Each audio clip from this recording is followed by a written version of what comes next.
আজকে শহীদ সেনা দিবস। একটা স্বৈরাচার রাষ্ট্রীয় ক্ষমতায় টেকার জন্য দেশের স্বাধীনতা সার্বভৌমত্বের অতন্ত্র প্রহরী যাদেরকে ষড়যন্ত্র করে হত্যা করেছিল, সেই দিবস আজকে আমি আমার অন্তর থেকে তাদের প্রতি শ্রদ্ধা নিবেদন করছি।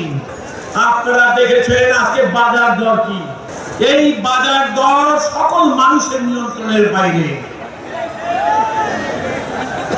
আজকের এই সরকার যাদেরকে বিএনপির মতো একটি রাজনৈতিক দল সমর্থন দিয়েছিলেন, যে কারণে রাষ্ট্রীয় ক্ষমতায় তারা বসেছিলেন, কারণ বিএনপি জনগণের রাজনীতি করে, মানুষের রাজনীতি করে। বিএনপির সেদিনের প্রত্যাশা ছিল এই সরকার ক্ষমতায় আসবে, স্বৈরাচার আমলে মানুষের ক্রয় ক্ষমতা নিয়ন্ত্রণের বাইরে চলে গেছিল, দ্রব্যমূল্যের ঊর্ধ্বগতির কারণে নাবিশ্বাস হতেছিল মানুষের। সে কারণে আমরা বিশ্বাস করেছিলাম সেদিন স্বৈরাচারের পতনের পর যে এই সরকার মানুষের দ্রব্যমূল্যকে নিয়ন্ত্রণ করবে, মানুষের ক্রয় ক্ষমতার মধ্যে রাখবে। অত্যন্ত পরিতাপের বিষয়, যদিও সফল হতে এখনো এই সরকার পারে না। আপনারা লক্ষ্য করেছেন আইন শৃঙ্খলা রক্ষা এদেশের সবচেয়ে বড় কাজ ছিল। স্বৈরাচার শাসক দেশের আইন শৃঙ্খলা রক্ষাকারী বাহিনীকে নিজেদের দাবিদার বাহিনী বানিয়েছিল, আর তাদেরকে ব্যবহার করা হতো জনগণ, মানুষের কথা যারা বলতেন, গণতন্ত্রের কথা যারা বলতেন, তাদের নিগৃহীত করা হতো।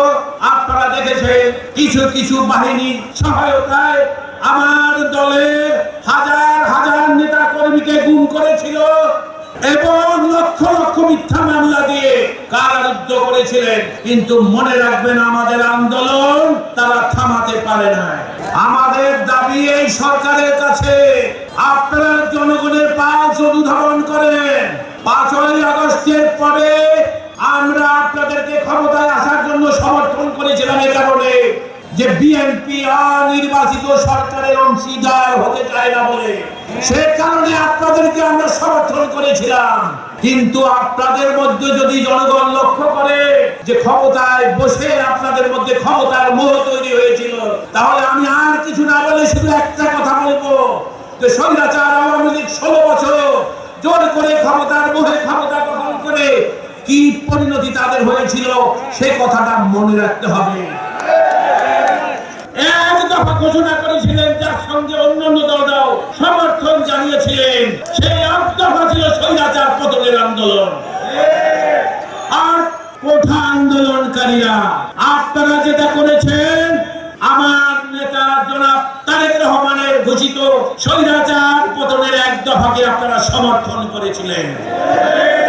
আর গত 16 বছর এদেশের গণতান্ত্রিক আমি মানুষ, আমার দলের নেতা কর্মী তাদের ত্যাগ তিতিক্ষার কারণে 5ই আগস্ট স্বৈরাচারের পতন হয়েছিল। সমস্যা যত বড় যেই তৈরি করুক না কেন, বিএনপির ঐক্যের কাছে সব ম্লান হয়ে যাবে ইনশাআল্লাহ একদিন। আমাদের মমতাই মা এই জেলায় বড় হয়েছে, এই জেলার সন্তান, তাই আমাদের কাছে তার বেশি কামনা। আপনাদের সবার কাছে অনুরোধ, আপনারা সবাই ঐক্যবদ্ধ হয়ে থাকবেন। এখন আমরা ষড়যন্ত্র শেষ হয় নাই, আমাদের সবাইকে ঐক্যবদ্ধ হয়ে তাড়াতাড়ি করে নির্বাচন করে এই দেশে আমাদের দলীয় সরকার গঠন করতে হবে। হাসিনার এখনো আপনারা এই দেশে এখনো বসবাস করছে, তাদের ষড়যন্ত্র এখনো থেমে যায়নি। আপনাদের কাছে বিনীত অনুরোধ, আপনাদের মধ্যে কি আছে মত ভেদাভেদ ভুলে গিয়ে আমরা সবাই ঐক্যবদ্ধ হয়ে এক হয়ে কাজ করি। কারণ আপনাদের মনে রাখতে হবে, জিয়া পরিবার ছাড়া আমাদের কেউ নাই। জিয়া পরিবারের জন্য আজকে বিএনপি টিকে আছে। জিয়া পরিবারকে শক্তিশালী করতে হবে, এটাই আমাদের ঐক্য। এই ঐক্য রেখে আমাদের সবাই ঐক্যবদ্ধ হতে হবে। অতি তাড়াতাড়ি বাংলাদেশে একটি নির্বাচনের ব্যবস্থা করার জন্য সরকারের কাছে আহ্বান।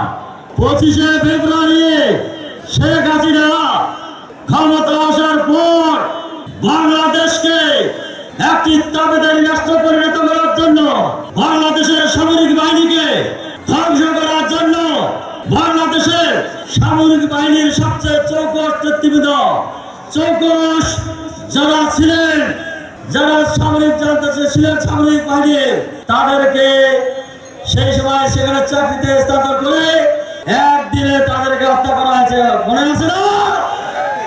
আমরা প্রতি বছর বলেছিলাম 25শে ফেব্রুয়ারিতে বিএনপি যদি ক্ষমতায় আসে, শেখ হাসিনা তোমাকে ফিরিয়ে বাংলাদেশের মাটিতে বিচার করা হবে। আজকে সেই দিন আসতেছে,